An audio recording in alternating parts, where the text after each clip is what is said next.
And we're live! Welcome along to the live stream. Sorry, just setting a few bits and pieces up. Welcome to the live stream, everybody. For those that don't know me, let me introduce myself. Hello, I'm Gavin Hoey. I'm one of the presenters right here on Adorama TV. If you're joining me from the Adorama events page, hello, welcome. We've got an hour's fun for you before you can head back afterwards. If you're joining me live, say hello in the comments. No, it's the chat, isn't it? Say hello in the chat. If you're watching the recording, say hello in the comments. Just say hello somewhere. That'll be absolutely fine because I'm not here on my own. Behind the camera, you can see them and you can hear them. I've got Freya on the Super Switcher and Sam on the comments. Hello. Hi, everyone. How's everyone doing? We've got lots of people here already. Have we? We have, yeah. Would you like to know where some of them are from? Edited highlights. Always. Edited highlights. Okay, here we go. We've got Joe. He's in Michigan, sunny Michigan. I think it's about to become quite dark in the UK here because now the weather's turning into autumn. Oh. We've got Karen. Hi, Karen, from East Tennessee. We've got Paul. I love your surname, Paul Tipple. That's brilliant. Ilford in East London. We've got Tacoma, Washington, USA.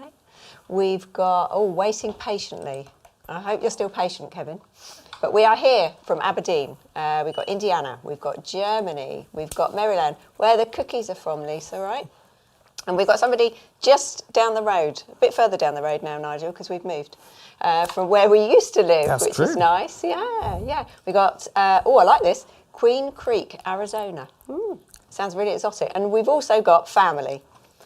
Have we? Yeah, I did see, I've lost her now. Where have you gone, Kaz? Anyway, hi, our family are here. There we go. Boost the numbers. That'll do for now. Yeah. That's it, boost the numbers. Okay, marvellous. Right, let's crack on then, shall we? So, apart from all you guys watching, which we always appreciate, we do have the amazing Sophie! Whoa! Sophie's going to be the amazing model. Have a seat, Sophie. For this live session, and today we are doing when getting it right in camera is wrong. Yeah, I mean, we all try and get it right in camera, don't we? That's kind of the goal for us photographers, and I don't want to dismiss that in any way because that's my goal as well. Get as much right in camera as I can. But there are times when getting it right in camera is actually not the best thing. And we'll have a look at a few examples. And there's other times when you just have to accept that modern technology makes some of the little things that need tweaking so minor that they're barely even worth considering. Back in the day when I started doing digital, everybody thought anything digital was wrong. I knew photographers who believed that cropping was just the worst thing ever. Well, you can't crop your images. Yeah, I think we've moved on from that, hopefully. But some of the things I'm going to show you are fairly straightforward. Some of the things are a little bit more edgy. So I'm sure at some point, at least somebody will be upset with what I'm doing. And if they're not, I'm probably not doing this right. But we'll see how we go. So feel free to join along in the chat. But I thought we'd start with something super simple and straightforward. So let's just set up a really simple look and see when one particular thing is definitely better in post-production than in camera. So, Sophie, after that preamble, let's get you looking towards the camera. I've got a light. It might actually be turned on. Shall we find out? I was just going to say, we've got somebody here, Misuki. Hello, first time catching live, so welcome. Anyone else here for the first time live? drop me a note in the comments. Yeah, me. Yeah. Never been here before. Yeah, Frey, you don't count. And you're not. Right, okay, so whilst people are doing that, I'll just set my camera up. So I've got a really simple setup. I've got a key light. It's going to be a nice, angular, fairly contrasty picture. I've got a background that I'm going to blur. I've got a fast f1.4. Well, it's a 1.2 lens, but I'm going to be at 1.4. For those that like to know gear, today I'm using the OM System OM1 Mark 1. And I've got back here the Flashpoint Evolve 200 Pro Mark 2. Yeah, you'll find gear links in the video description down below, of course. Right, okay, enough of that. Let's just take a little test photo. But what is the first picture? What's going to be my very first picture? If you're new here, this is an important thing. If you're an old hand at this, you can do this in 4 letters. Okay, whilst they're all typing the same thing in, let me just work out. Oh, I need to go further back. But selfie is 6 letters. So, yeah, no selfies today. Okay, let me just frame this up vertically. Would you like the replies? Have there been any replies? Yeah, whilst you're doing that, Yeah, I'll just change my laptop around. It's fine. Nothing to see here. All good. No one noticed, it's fine. It's all good, isn't it? Yeah, there we go. Lots of replies. Some with the letters the right way round. But, you know, we know what you mean. Yes. No flash, no money. No flash, no money. No flash, no Sophie. That's it, NFNS. You got it. That's exactly it. So, no flash, no picture. Yay, selfie. Not doing selfies. No flash, no picture. And that's important. If you've not been to one of these before, we bang on a lot about this at Adorama simply because this is where you are in control of the light. None of these lights are now affecting the picture. Yes, you can see Sophie just a little bit, but we have extremely bright video lights, somewhat abnormally so. But everything you see from this point onwards is going to be lights that I've set up, I've controlled. So get it right in camera. Yes, that starts right here with getting rid of any light you don't want. Okay, so no flash, no Sophie, tick. Let's see if we can actually get a picture of Sophie. Let's get this into high-speed sync. Let's dial this in and see if we can get a nice shallow depth of field. Okay, so complete guess. But I reckon that's just a tiny bit underexposed. So I'm just going to take it up. I'm about 1/16th power. f1.4, ISO 200, and 2,000th of a second. I don't have my usual little data on display here because we're going to be jumping between this program and Photoshop quite a lot as we go along, and it's just a bit easier. Okay, that's not bad. That's okay. That's pretty good. Okay, I'm going to feather the light, just turn it a tiny bit away from the background, and just You've had quite a bit of love for your makeup, Soph, especially for your eyes. Yeah, look fantastic. Sophie's eyes are always amazing. They're just, yeah. Even better when I get them in focus, which is not always something that's easy to do when you're working on such a shallow depth of field. Okay, cool. So that's pretty good. I'm happy with that, but this is not a colour picture. This is a black and white picture waiting to be black and white. So I'm actually going to change from my manual mode with the colour profile into a preset that my camera has for black and white. I'll dial in the same exposure value. There we go. So this is exactly the same photo, but this time it's going to be in black and white in camera. Okay. Okay, so black and white in camera versus colour feels very different. So if you're going to do black and white, you might think, well, you know, I want to change things around a little bit, which you probably should in this case. And I think what I want to do is put a backlight in. So I've got a backlight. Let's pop this in behind. Okay.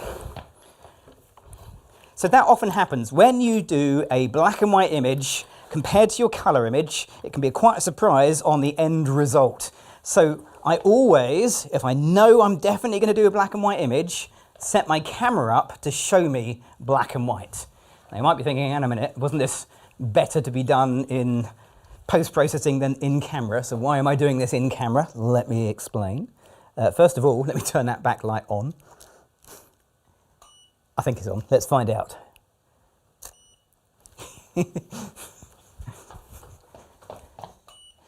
Nothing to see here. We'll edit that out. That won't there. We'll take that out. That's fine. Pick it up from there. Here we go. I knew that was going to happen. Okay, so there we go. So in black and white, I now have a nice little vignette going on in the background. I've got a shallow depth of field effect. It all looks very nice. But here's the thing. Black and white is not black and white. There are varieties of grey in between. And if I change my camera preset, I can completely change this black and white image to this. And that is exactly the same exposure, the same flash power, the same camera settings. The only thing that's changed is how my camera interprets the colour into black and white. Get it right in camera, great, but which of these is right? Actually, which of them is right? One or two? One or two? Yeah, I used to be an optician. So, first or second? First or second? So here's the thing, whilst you're typing that in, I'm going to spoil it for you because the answer is whichever you like. It doesn't really matter. But black and white is one of those things I will do in camera, but I will do much better in post-processing. You can have some answers if you want. Go on then. The first one, 1 and 2. Yeah, that's good. 1, both, 1. Second one, I like that it looks perfect. Is it perfect? 1, the more contrasty one for me personally. Of course, 1. I'm the same. Both is right. Both, 1. Yeah. Yeah. Okay. 3. 3, yeah. And you're right. The answer is actually 3, because let's do a third one. So I'm actually going to put a gel on the background. And you might think, why bother putting a gel? So I'm going to gel the background to a different colour than just white light. But what colour would you like me to put on the background? What's the right colour for this right now? I've got a lot of different gels. There we go, just to give you, in case you don't know which colours are what. Colours, yeah, I mean you can have yellow, red, that colour, orange. I mean it's that colour, but I don't know what we'd call it. Here goes, lots of answers. So Brian said, do you ever take a bad pic? Well, I can tell you occasionally. Yes. Right, occasionally. Yes. And Michael said, I like the one with Sophie in it. Yeah. Okay, so we've got purple, Yes. red, purple, red, green, blue, red. That colour. What Sam picks for colour? Grey, red. Jessie's got to go. It's an apple event day. Oh, fine. Right, is that for apples that you eat, or actually, or the That's company? all right. I think we're all Android users in here, so we're fine. Orange, violet, red, Yep. orange. So, Okay. So there's some good answers in there. The answer is blue. This is the right colour to gel my background. Let me show you why. Okay. Here we go. And just for fun, I'm going to do it in colour. Not going to make any difference at all, but this is what I'm seeing in colour. Have a look at that. Versus this is what I'm seeing in black and white, which is this. Okay. The background light did fire, in case you're wondering, but let me take that picture into Photoshop. So let's come out of here. Let's make Photoshop the thing on the screen and drag this in here like that. There we go, cool. So that's the same image, but you'll notice that it's no longer black and white. And that's because I'm using Camera Raw. I'm working in RAW format. This is Photoshop. It doesn't read what my OM system camera was set to, so it just defaults to the default, which even though I was working in black and white, in RAW is still color. So if I want to go into black and white, there's a little black and white button up here. If you're a Lightroom user, this is exactly the same as the Develop module in Lightroom. And now the reason it's better to do black and white in post-processing rather than in camera is this little option down here that says black and white mixer. And if I come down to blues, I can completely change that background. It's like being able to turn the background light on and off. And notice it's just the background that's changing. I'm not changing the exposure on Sophie at all because there is no blue in your skin tone. If you've ever watched the weathermen standing in front of green screens and blue screens, they do it because there is no natural green or blue in the skin tones, which makes it keying or removing much easier. And I'm using the same trick here to control that. So I can control colour. So if we'd have gelled the background orange, for example, then it would have changed the background for sure, but also the table and the skin tones. And if we'd have done red, it would have done Sophie's lips as well. So you can see how changing to a colour that is different to skin tones means that I can actually control that to a much, much higher level. Got a question. Although I'll do black and white in camera, it's much better to do it in post. What would happen if the model had blue eyes? Yeah, if they have What blue about eyes, eye colour? you're kind of bluish, aren't they? Let's have a little look. Okay, here we go. Here we go, blue eyes. Yep, there's definitely a change, isn't there? So it's a bit of a blunt tool, but you can, of course, mask it out in post and change a few bits and pieces. I would say if they've got strong blue eyes, like a blue contact lens, and the eye colour is important, use green gel instead. That makes sense, doesn't it? Yeah, actually, Nigel's put, why not green if green screen is commonly used? So the reason that with green is if you green, if you ever want to cut somebody out, often leaves a green halo, and blue tends to leave a blue halo, and somehow blue just seems less weird than green. And I don't have a green filter, so I've got a blue one. I don't have a really good green filter. What if they have blue skin? Yeah, For an avatar shoot. Avatar. Yeah. Smurf. I was thinking Smurf. Yeah, we did have a model who wanted to be dressed as an avatar thing on a workshop randomly. Anyway, that was another day. Yeah, a strange day.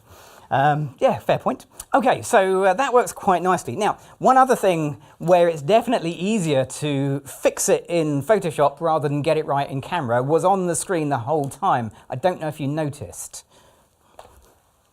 Let's go back to colour. And we'll come out of the black and white. Okay. Bring this onto the screen. Can you spot what's wrong that I need to fix in this image? There's something really glaringly that I couldn't really do much about in camera, but I can fix really easily in Photoshop. If you're not quite sure where I'm heading, it's over here. So sometimes you just can't avoid getting bits of your kit in the shot. I don't have a light stand. Well, I do, but I didn't want to use it because it would have made this a little less fun.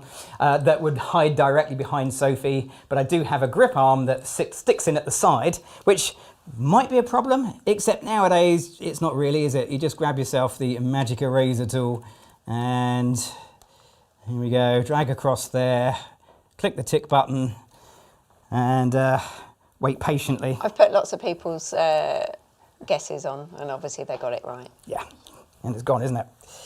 Now, anyone gone off to watch the Apple thing? They probably do that on Apple already, don't they? Do they? Yeah, you got an Apple, yeah. Yeah, so it's dead easy to remove. Nowadays, we just accept that. A few years ago, that was something that was somehow absolutely terrible.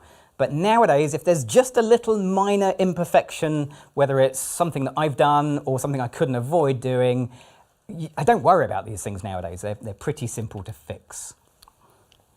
And sometimes it's better to actually fix it in post than actually get it right. But stick around and I'll show you when moving the light is exactly the wrong thing to do. Okay, let's do something else. So let's clear this away. And do you want to just step out a bit because I've got some stuff to take down.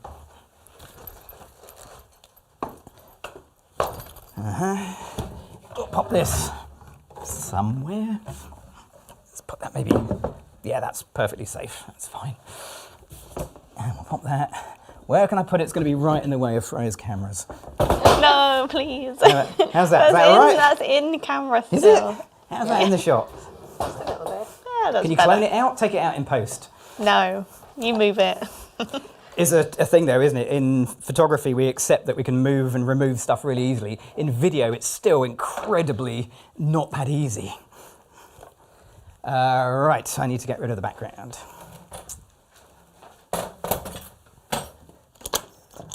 And Brad says hello. Hi, Brad. In fact, he Hi, said hello Brad. to everybody. Oh, okay. Hi, Brad. Let's chuck that over there.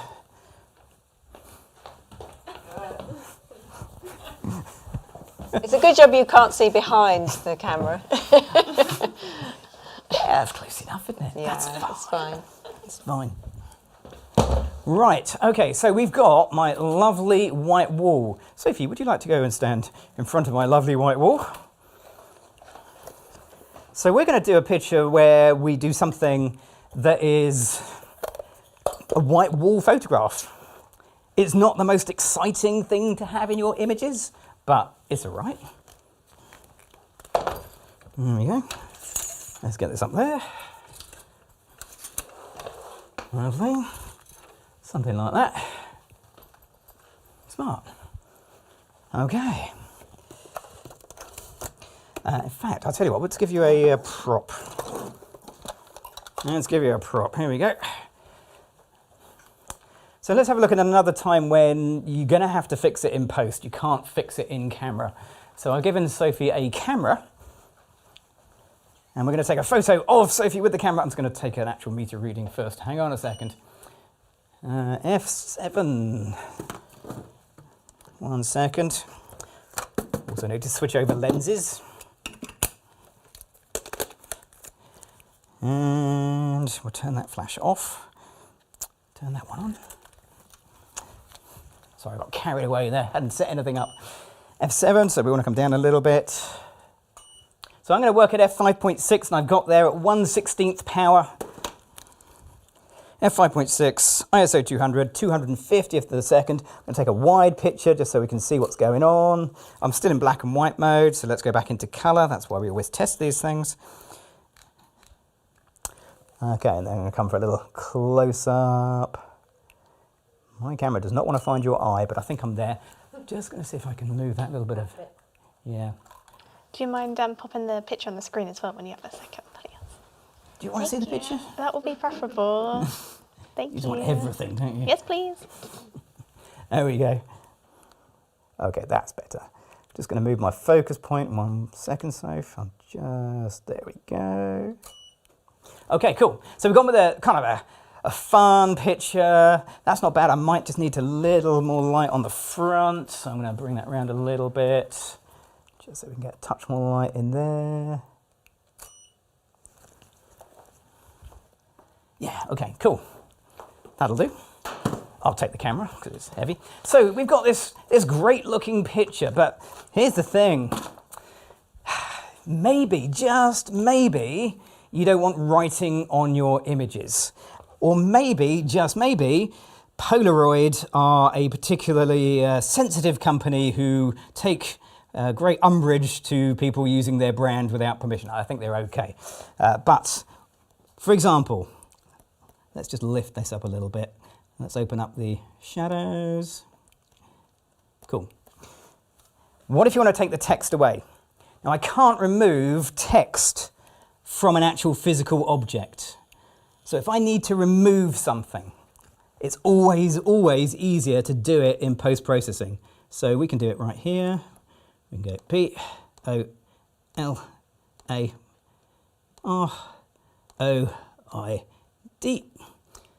Tick. Wait patiently. Boom. Oh, it's nearly gone. Missed. And yeah, there we go. Disappeared, so no more text. So if you need to remove something that you can't physically do from the real world, there's no reason at all why getting it right after the fact is better than getting it right in camera. Because if I had to try and do that in camera, I don't even know where I'd start. Ironically, I prefer it with the text. But that's just me. Okay, so that's kind of fun. Let's look at another time I will definitely think about using post-processing over the real world. So I'm going to try and do a bit better lighting than that. You got a question? Oh yeah, of course, it's live.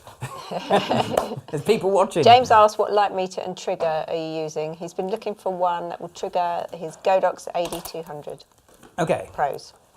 So good question, James. I'm using the Seconic 858. That's really warm light, isn't it? Lovely, lovely warm light. Hang on a second. That light has clearly been on holiday. It has, hasn't it? I want to go where that's been. The annoying thing is I've just looked straight at it as well, so all I can see now. Okay, there we go. Let's try that. The Seconic L858U, because this is from a North America supplier. That'll be Adorama. And that's what I use, particularly on the lives, because it has a lovely big screen, but also because I can press this button on the side and it will make the lights go flash. No, wrong side. It's back to front, of course, isn't it, when you're watching it. See, it's really hard to do this backwards. When I press the button, that light flashes the flash. So I can remote fire the flash, because inside of here I have the Godox transmitter module. Okay, the transmitter for Godox, which also works with flashpoint lights as well. So your AD200s or your Evolve 200s will happily be fired. And you can control it from these, but I actually prefer to control it from the transmitter, which is also, of course, from Adorama. So this is the transmitter.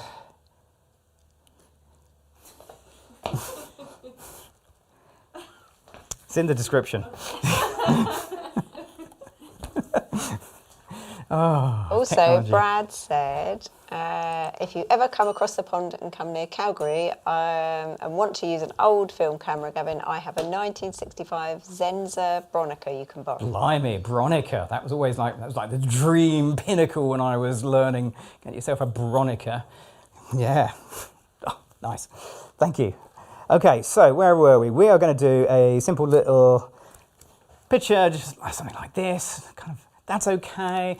So can you take a little step that way for me? I'm trying to make sure I don't get the light in the picture. Don't really want to do any more cloning than I absolutely have to. That's better. Okay, so this is the white wall of my studio. It is getting more and more tatty. I really have to repaint it at some point. I keep bashing things into it and adding some texture and scrapes. We'll do a couple of pictures. Nice. Beautiful. Oh, what's that behind me? That's a chair. Don't trip over that. Okay. The only trouble with it is, good work, by the way, Soph. The only trouble with this is, it's really, really samey. I've done this background so many times. Wouldn't it be nice if I could just change my background? Yeah, I can do that. I can definitely do that. Let's go find a picture that we might want to work with. Should we go with that one? Yeah, let's do that one. I'm going to bring that one into Photoshop. Again, it's a raw file, so I'm going to do maybe just a little bit of shadow lifting. That's about it. That'll do for me. Done. So if I want to change the background, there's a few things I could do. Now, I could cut Sophie out, add her into a brand new background. And we're going to do that at the end, time permitting. But right now, if I was going to do that, I'd have made a terrible, terrible mistake, which is, of course, the big shadow behind Sophie. If you're going to cut somebody out, having a shadow behind them might make your life just that little bit more challenging than it should be. So instead, what I'm actually going to do is just find a new background, which is this one, and select it all, and paste it over the top. Hello. Oh, might have to clear some stuff off. I can see my computer is slowing down. So there I have a brand new background. It's on two separate layers. Sophie, new background, Sophie, new background. And all I'm going to do is just change the blending mode to probably overlay, maybe soft light. Let's go with overlay. That's perhaps the most dramatic. And now I've got a brand new background. Well, that was easy. There is a bit of a caveat. Remember earlier people were saying about how great Sophie's makeup is and how great her skin are and how much her eyes pop. Yeah, I may have just slightly lost a few brownie points with Sophie at this point, because that's her skin and that's what I've done, which is not nice. So what I'm going to do is just drop a layer mask on there, grab myself a brush tool, making sure it's big and soft and just paint back over the top really badly, because this isn't a Photoshop tutorial. This is a quick and dirty, get it done kind of job. And there you go. Brand new background. How quick was that? Straightforward, easy, no messing around. So if you want to have a brand new background, actually a white wall is a really good starting point. I don't have a background. This is not a real background. I could not do this in the real world. And of course, I could change this to an infinite number of backgrounds. Can't do that in the real world. Sometimes getting it right in camera is not the right way to go about it. Great, buy lots of backgrounds or add your own in later. Both are correct. That's nice and easy. Any questions? Are we doing all right? We just had, Lisa says she loves that background. Yeah, it's fun, isn't it? Yeah, and Adorama events have said, don't forget to hit the like button for us. Always appreciated. Very much. Yeah, thumbs up. Thank you. Yeah, that's kind of cool. Seems great. All right, okay, I'm just going to close a few bits down. Oh, you have taken that off the screen. Hang on There's a a second. question actually. Yep, far away. I have a light yellow wall for a background. Will that have any issue? A light yellow wall for a background might have an issue. So any colour wall is going to have a potential for reflecting coloured light onto your subject. So you might end up with, one second, nothing to see here, hold on, before I make a terrible mistake. You might end up with some weird colour splashing off the wall and onto your subject that you didn't want. So if there's a weird yellow outline, shadowy bit around your subject, that might be why. Because if you bounce light off here, it will take on the yellow colour and then reflect onto your subject. So coloured walls are potential problems, which is why when you look at a lot of studios, they're either black, grey or white. I went with white because it's depressing being in a really black space, but it's potentially the best option. So coloured walls, yep, just watch out for colour splashback. Good question. Right, where were we? I've lost track of where I'm going to be. Right, okay. Oh, yeah. There is another question actually. Yeah. Joe's just asked, do you pick the background first you want to use, then light, or light and then match the background according to that light with digital backgrounds? Lost me somewhere with the lights. No, I got you, Joe. I got you, You got Joe. it, right, that's fine. The short answer is yes. Okay, that didn't help, did it really? Yes, I do both of those. So in the case that we just did there, I very much took the photo and then popped the background over the top, hoping that it would work. Now, spoiler alert, I knew it was going to work because it's not the first time I've done that. However, there are times when it's the other way around. So stick around when we get to the last bit in about 15 minutes time, it gets a lot more complicated and I need to set the lights to match the background. But hang on, we're going to get to that. It's a comment from Andre. You could have used select subject to mask Sophie. Yeah, but then I couldn't do it for the next bit. I could have done that. You're absolutely right. That's another option. It's much harder to do that with the shadow behind Sophie because it might just pick up a little bit of that shadow as well. Sometimes the easiest answer is just to get a brush and dab in some masking, but I could have done that and I will do that next. Okay, we good? Great. Okay, so what was good? Oh, yeah. Sophie, do you want to just take a little step towards me? So at some point, you're going to be asked to take a photo. And at some point, you're going to want to actually just have your go-to emergency lighting set up. So that's what I'm going to set up now. My just get me out of jail, let's get it done, simple lighting. So just take a step onto the edge of my thing. So I've got a reference point. Great stuff. So here's what I do. If somebody says, can I have my picture taken? And it's going to be not a passport picture, I'll get my light and I will get it close like that. Okay, so as close as I can reasonably get it. Every millimetre counts. Okay, that's pretty good. Let's take a photo like that and have a little look, see how we go. Sophie, I'm going to pop this near your chin. F10, ooh, that's bright. So I'm going to turn the power of that light down, doesn't need to be F10. We can go down a couple of stops.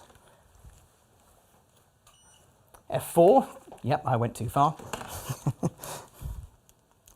So 1/32 power is what I'm at. So this, for the little Evolve 200 Pro Mark II, 132nd power. We are barely scratching the surface of the power of this light. It's pretty low in power. Let's take a little headshot. Here we go. I was just going to read a comment as well, as we were speaking about this earlier. Fabrice said, replacing the background can now also be done nicely using Nano Banana. Now, if I'd have heard that about 3 hours ago, Fabrice, I'd have thought, what? But we were speaking about this earlier. Perhaps you'd like to elaborate. I will elaborate later on. Yeah, absolutely. Nano Banana is an AI generating, image generating thing, and it's new and it's very exciting. Apparently, I've not tried it yet. And we're going to do some AI at the end. And when we were running through this earlier, I said, I wonder if it would be better with Nano Banana, and everybody in the room looked at me like I was speaking another language entirely. And suddenly I felt really stupid because I couldn't remember if that's exactly what it was called. You were going, it's something about banana. Banana something or other. Yeah, so thank you, Fabrice. I appreciate that. Also, I can't show the picture because it's not on the screen again. Oh, you just want everything, don't you? I said this was going to happen. I know. Yeah, What is yeah. he like? Okay, how about that? Is that better? Thank you, much better. Okay, that's not bad. That's pretty good. We're happy with that. Maybe we could add a little bit of an edge light on Sophie just to kind of lift her out of the shadows on that camera left. So, top tip, if you're going to do that, take the blue gel off. Ooh. Maybe Sophie wanted to be an avatar. I mean, it wouldn't matter if it was black and white, but, yeah. Or a Smurf. That sounds like next month's Halloween. Okay, so let's point that at Sophie. So this is just a little separation light, just to throw a little bit of light back there. So simple 2 light setup, 1 for the key light, 1 for the separation light. Put the separation light on its lowest possible power. Now that is also an Evolve 200 Pro, the original Pro, not the Mark II. And that just throws that tiny little bit of light in the corner there. Now that's as low as it goes, 256th power. I think it's about a stop too bright. Now I can't make that any darker because it's already on its lowest power. So what can I do at this point? What's my solution? How do I make that edge light darker when it can't physically be made darker? There's lots of options. I wonder if you'll choose the same one as me. Here we go. I have made it darker. And I didn't even move my feet. Got some answers. Okay. Okay. Oh, but first, Brian said flings gels like a frisbee. Yeah, he does, Brian. Yeah. Guess who has to pick those up, eh? That's Gavin, actually, if you're wondering. ND filter. A filter. Yep. Diffuser. Raise camera settings and main power. Yep. Reverse the lights or change the camera setting. And hi, Dave. Only half an hour late. Oh, that's all right. You didn't miss much. You could always watch it back later, Dave, if you want to. If you feel the urge later and think, oh, I've missed out on half an hour. Better get it closer still. Yeah, Dustin, spot on. Change the camera settings and raise the power. So I've gone with f8 rather than f5.6, which makes all of the lights 1 stop less bright. But because I've got room on the key light, the Evolve 200 Pro Mark II, to make it brighter, that's exactly what I've done. So effectively, I've reduced the power of the backlight by a stop by making my camera see a stop less light and compensated on the key light. But all of the other answers were almost all correct as well. Okay. Okay, no problem. So that looks pretty good. So there we are. That works nicely. That is a really simple lighting setup. You can see the little hair light on the side. Key light gives beautiful soft lighting coming in from the front. Beautiful detail in Sophie's eyes. Nice little catch light. Great eyelashes. Looks really cool. And I can actually mix things up a little bit. But is there anything wrong with this that would need fixing in post? Does anybody see anything at all that may be a slight issue?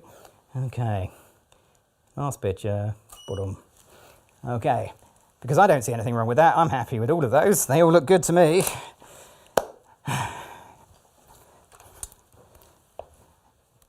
Any thoughts? Type them in. Whilst you're doing that, I will go pull one up.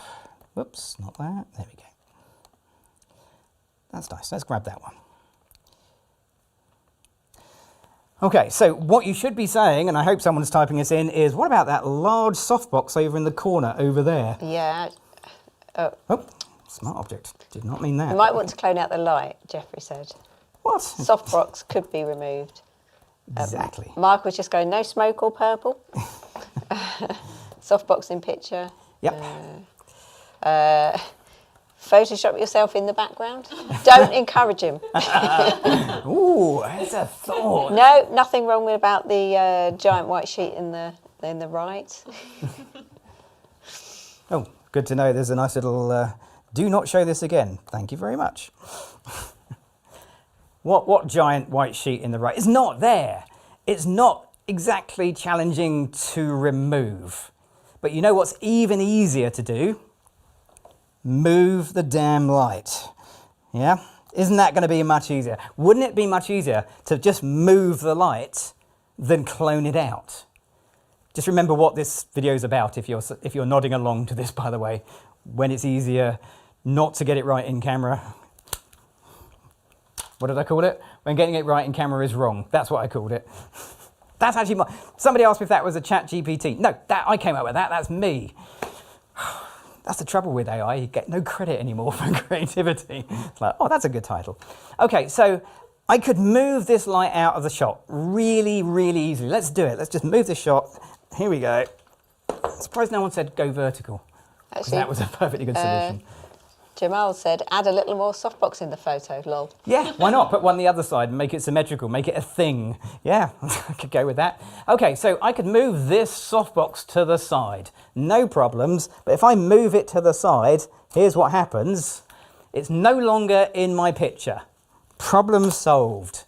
But what has happened now is that it's no longer bright enough. So I've got to make that brighter. We were at f5.6, no, we were at f8, weren't we? We were at f8, we're now at f5.6. So by moving it a whole, foot, 2 feet maybe, there's not a lot of room in this studio, I lost a stop. So let's make this brighter by a stop. And we'll check it just to make sure we're actually there, not quite. Okay, so 1 stop brighter, back to f8 again, and there you go. I'm back where I started, except I'm not, am I? This is not the same picture. If I go back 2 pictures, that's what we had. Look at this background. Look at that lovely graduation between that deep dark grey graduating out. But now it's pretty much the same grey all the way across. You can even see the dust spots on my sensor. It's that uniform. By moving the light, I solved the problem. I created a world of misery because it's no longer the lighting I want. Getting it right in camera has made this picture much worse for what I wanted. Does that make sense to anyone? Sometimes you have to accept you're going to have to do a little bit post-processing, and there's no easy way around that. Has anybody said change the position of the light? Okay, I'll answer for you. Well, Gavin, that's all well and good, but maybe you should actually just move the light vertically out of the way. I'll do this, Sophie, so I don't actually catch you with the light. As Daniel says, it's a soft box, so it is soft, but nonetheless. Someone did say grid. Grid? Yeah, it'd still be in the shot, and if I put a grid on that last picture, it wouldn't change the pattern of the light. It would make the background darker, but it would have other effects that I don't necessarily want. And so, I like Brad's comment, inverse square law bites you in the buttocks. It does, doesn't it? Yeah, you can't beat physics. Whoop. Hang on. You're hooked. I am literally attached to that. All right, so this is going to fix it. I don't know if you can do the overhead. Can you do the overhead view? There you go. Look, there's a nice little gap here. So I can photograph in this area. I've got a little grip arm just booming that out a little bit. Let's see where we're at. F8 we're after. F11, I've got it a bit close. Okay. Still F11. I'll just take the flash down a bit, that'll do. Okay. Boom. Okay. That's not the same lighting. It's good. It's not what I wanted. It's good, it's dramatic, but it's not the same lighting. I don't have the softbox in my picture. Problem solved, tick. But again, I've created a different lighting pattern that is not the same as I actually wanted. And just to prove the point, Sophie, just look straight at me. Okay. Sophie's great. She's looked up towards the light, exactly like models who know what they're doing do. But if she looks at me, she's not going to see any light in her eyes because the light's above her head. And the other thing I didn't mention is as I'm moving the light away and adjusting the power, I'm not necessarily getting the same result from this side light, because if I'd have adjusted my f-stop, I didn't in the end, but I could have been, that was a temptation, I would have adjusted this as well. So there's a whole bunch of reasons that you put a light in a position, and if your light is in the picture, sometimes it just has to be there. Cool, we can be really kind of forceful sometimes as photographers, can't we? But there we go. I don't know if that's resonating with anyone. I can't see the comments, but let me know if that makes sense in the chat. Because we've got one more to do. Should we do one more? And it's the most controversial, so I'm going to do it. I don't care. Here we go. So, what if you don't have access to a great location, but you need a great location? Sophie, do you want to stick the jacket on? Because I forgot all about the jacket. Yay, live. Mizuki said, okay, now I understand the title. So, yeah, it sort of makes sense, I think, with some people, hopefully. And there is a thing, isn't it? Not everybody will resonate with absolutely every part of this, but there are times when getting it right in camera is the wrong reason, and there are times when getting it right in camera is not necessarily the fastest or most efficient way to work. But the end result is try and get it right in camera, but accept that sometimes you can't. Right, okay, so what we've got is a new location. We're going to go outside. So Sophie is dressed as a biker. Do you want to zip that up for me? Give the whole kind of biker look. She didn't accidentally turn up in leather trousers or PU trousers. We've got a jacket, we've got a prop to go with that as well. And we're going to take her out on location because we've got this fantastic location. We're going here. Ta-da! What do you reckon? That looks like a fun location, doesn't it? It looks a little bit grubby. Yeah, it also looks a little bit cartoony. So this isn't a real location. Can you tell? I don't know whether you can tell. But this is me using AI to generate a more interesting background than my studio. Trouble with AI is it's not always great. So I did work the image a little bit, made it a little bit more depth of fieldy, and then gave it a little bit more sort of contrast and darkness. So I've got a few different ways I can work with this background. But that's the new background. So we're going to take Sophie a picture in here and then take it over and put it onto that background. Now, spoiler alert, in the 10 minutes we've got left, this is not going to be a advanced how to do composite photography work. This is going to be rough and ready and not that good, but it will prove the point that sometimes getting it right in camera isn't possible. This background doesn't exist. This location doesn't exist. This could be controversial, but we'll see how we go. So, lighting for that, I've got light coming in from the side. It's fairly contrasty. It's like I chose it for my style. So I'm going to put light in from the side, something like this. I'm not going to put Sophie against the wall, because if I do, then there'll be a shadow, and there is no place for that shadow to exist in the final picture. So Michael asked, true, but we'll see. Are you going to Photoshop her onto a motorbike? Oh yeah, but not on this live. I'll do that in my own time. Okay, so something like that. We'll do a little bit of this sort of thing. F6.3, we want to be F5.6 really. Or even F8. F8. Should have brought a spanner in, shouldn't we? Yeah, hindsight. So I'm just making this match my camera settings, which currently is F8. So that's where we're going to photograph.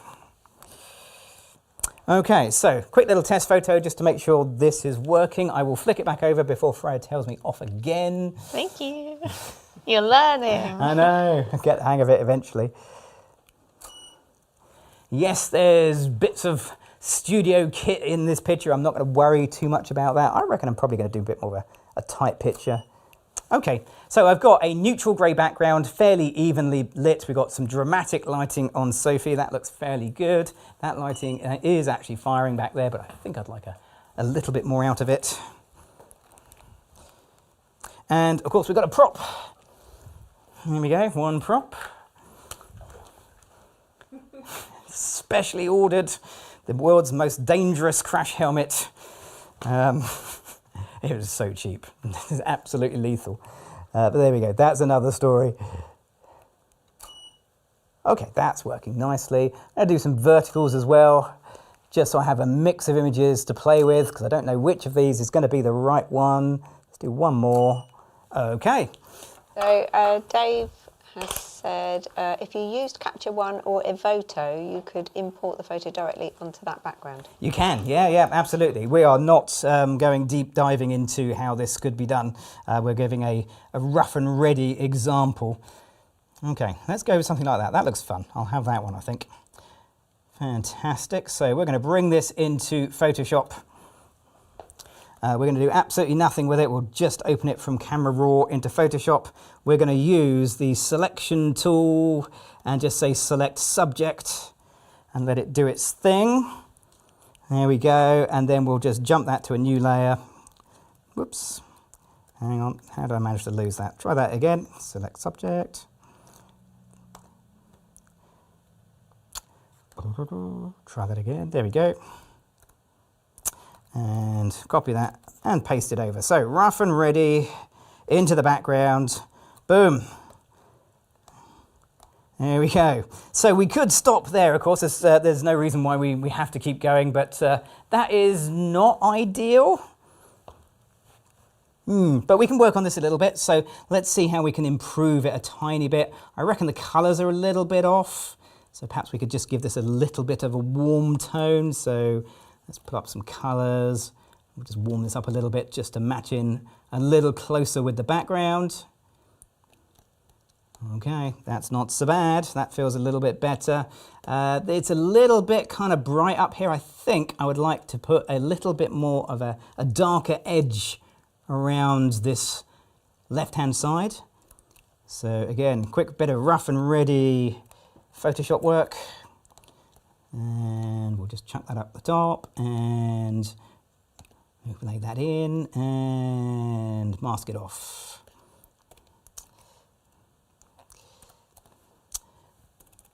So a couple of people have mentioned the Harmonise tool in Yes. Photoshop. I wondered if anybody would mention the Harmonise tool. Yeah, so Fabrice and Dave have mentioned that.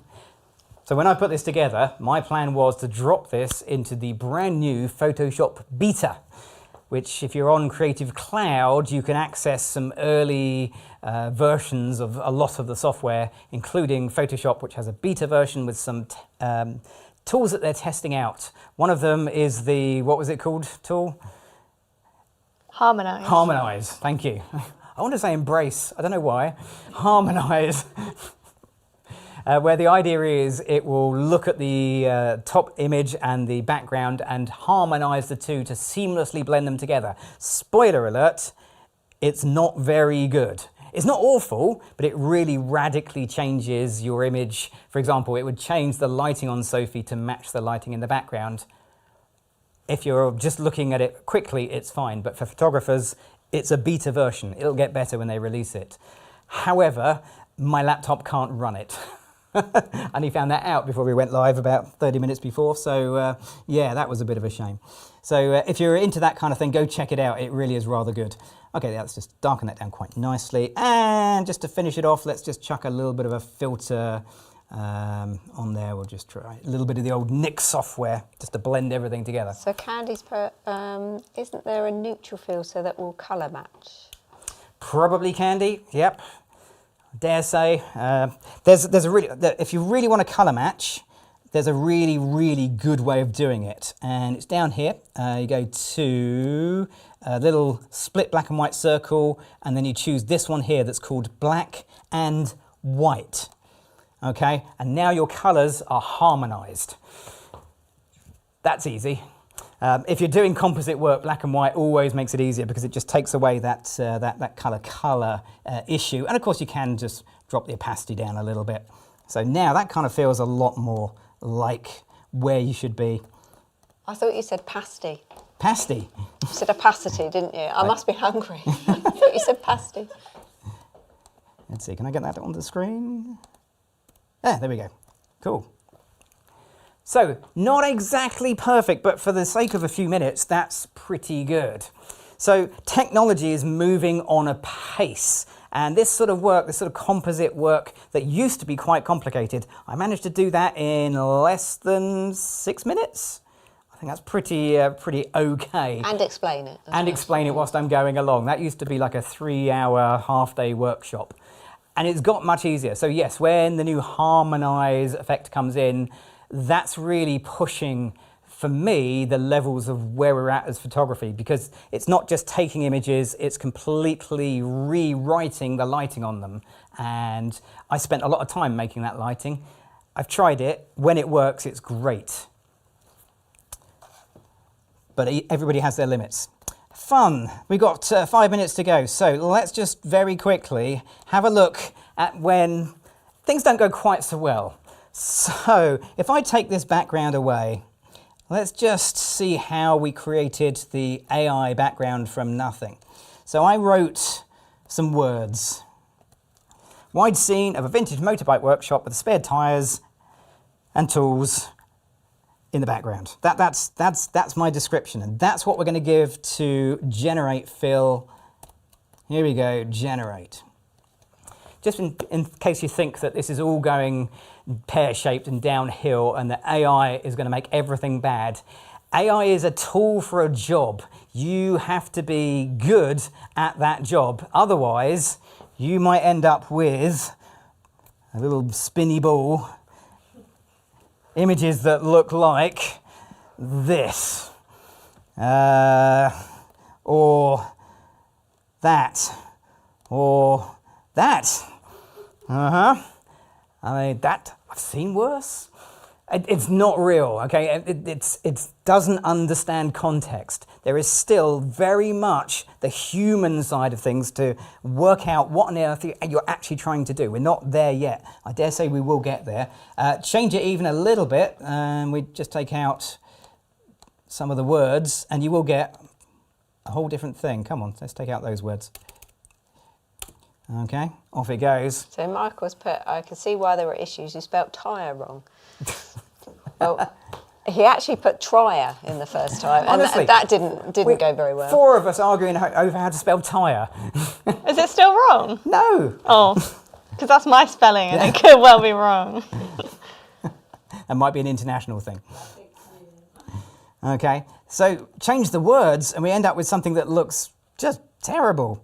So there is a fine line between just accepting what technology can do and not accepting it and making sure that you are still in control, which takes us back to there. So the original premise of this entire session was when it's wrong to get it right in camera. There is no way I could take Sophie to that location because that location doesn't exist, or a dozen other ones I could drop in. So if I needed a location like that, then maybe getting it in camera isn't actually possible. Moving the light is wrong. It gave us the wrong look. Having lots of backgrounds, if you buy them from Adorama, is exactly right. But not many of us can afford to buy lots of backgrounds, so getting it right in camera isn't always an option. So there are lots of ways where this can actually affect your photography. I've just gone through a few. If you can think of some more, drop them in the chat and maybe we'll circle back to this at a later live date. But that is the end of our live session. Have we got any other questions? No, but I like what Fabrice said, that Sophie looks great in that attire. Very good, very good. Very good. Right, there we go. So that brings us to the end of the live session. As always, I'd like to thank Adorama for allowing us to do this. It's always appreciated. And give it up for the amazing Sophie. And Freya on the Super Switcher and Sam on the comments. Thank you. Thanks everyone for coming along. We've had a great time. Lots of comments, and now I want a pasty. So it must be tea time here. But we'll see you Always again in, is it 4 weeks? I can't. I thought it's closer to Halloween, but Oh, it might be. I think it's 6 maybe. Yeah, but, maybe it is. Maybe it's a few weeks time. Yeah. But how do you know when we're going to be live? Well, you know how we're going to. Subscribe. Yeah, spoiler alert. Click on the subscribe button, click the notifications when they pop up. So we're going to be back again soon. We have plenty of other stuff on Adorama in between us here and now. First of all, if you really want to have a little bit more Adorama live, head over to our second channel, Adorama Events, where there is a rolling 8-hour live stream going on there. So check that out. That is well worth a watch. You can just jump in there at any point in time. Daniel's going to be back doing some live sessions. Seth is in the Adorama event space doing live sessions on a regular basis as well. And we will be back, actually all of us, you're going to be back just before Halloween, so there may be a Halloween-themed session coming up too. Thank you very much for watching us. I'm Gavin Hoey. Thanks for watching.